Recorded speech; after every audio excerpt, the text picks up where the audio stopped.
Hey everybody, so we're back from the sale and I wanted to kind of show you what we got and what our potential profit is. So I looked everything up and Savannah probably put into the video there some comps of some things, some potential profit. So let's start with our first sale we went to. They had the video games, the Pixar Toy Story frame, and the Stitch Disney parks. Both of those are Disney parks. And they also had the Mickey crockpot. That Mickey crockpot. She said it's brand new. I don't know about that, but you know, I just pulled up used comps to see how it is. Very dusty on the top. So they had the Disney canisters there. When we first went, I didn't get them. Then I went back and I wish I had bought them, but someone had just picked them up right after we left. But that's okay because we still did good. We got a late start today, as we said, and we called it an early day. Dan wasn't feeling too well, so we cut it short today, but I think we still did well. So let's do the crock pot. I paid $5 for the Disney crock pot, and it will potential profit resell about $35. So that's a nice little profit. And then the Stitch picture frame, she had it marked at $2. She gave it to me for $1, and that sells for about $25. The best thing was the Pixar Toy Story picture frame. This one I bought for $3 from her, and it resells for $35. So even used and everything. So that's pretty cool. And both of those are right from the theme parks. That's awesome. The other thing I got from her was the games. I paid $10 for all of the games, and kind of breaking them apart. I would lot together all the Call of Duty and the Battlefield. These are all Xbox One. Lotting those together should be about $25.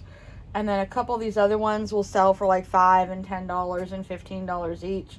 Nothing real major, but altogether potential profit on the games from a $10 purchase is about $75. So that's awesome. That was all from that one sale. Then we went to a couple other sales. We didn't find anything. But then we went to that indoor flea market at the VFW.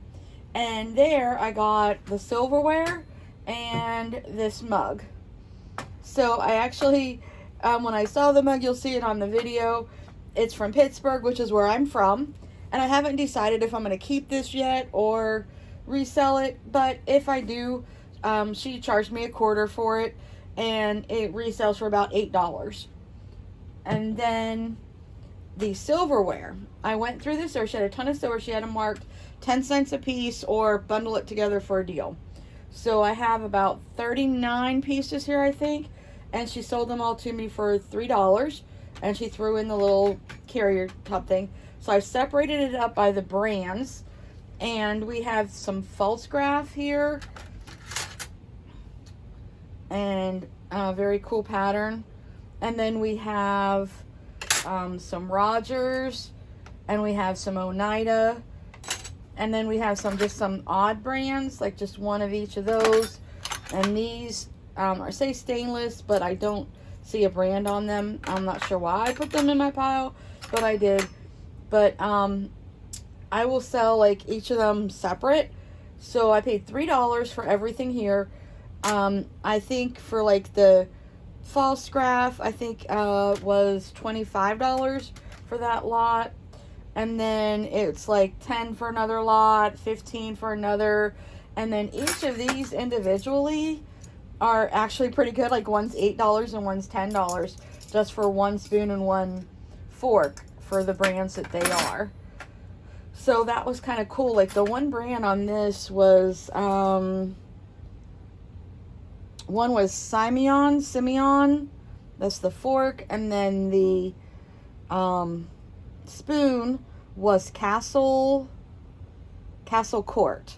So those are two brands to look out for, because even just the individual pieces were selling for like $10 each. So, you know, $8 to $10 each. But anyways, so I had potential profit here of about $68 on the $3 purchase of the silverware. So it was actually a very short morning shopping, but a pretty profitable one. I spent a total of $22.25, and my potential profit is $246. Now, of course, that doesn't count fees or my time and effort to list everything. So, you know, you got to take all that into account when you're doing eBay. But I think overall, it was a pretty good profitable day, and most of this is pretty easy to list and ship, so that's awesome. I do want to say shout out to Homeschooling Picker. I've been watching her videos on YouTube, and she does a lot of the silverware, which got me looking for silverware. So I have found several pretty good deals on silverware lately now that I started looking for it. So thank you, Homeschooling Picker. So all right, guys, that's it for today. Thanks again. Have a great day, and we'll see you at the thrift stores. Bye.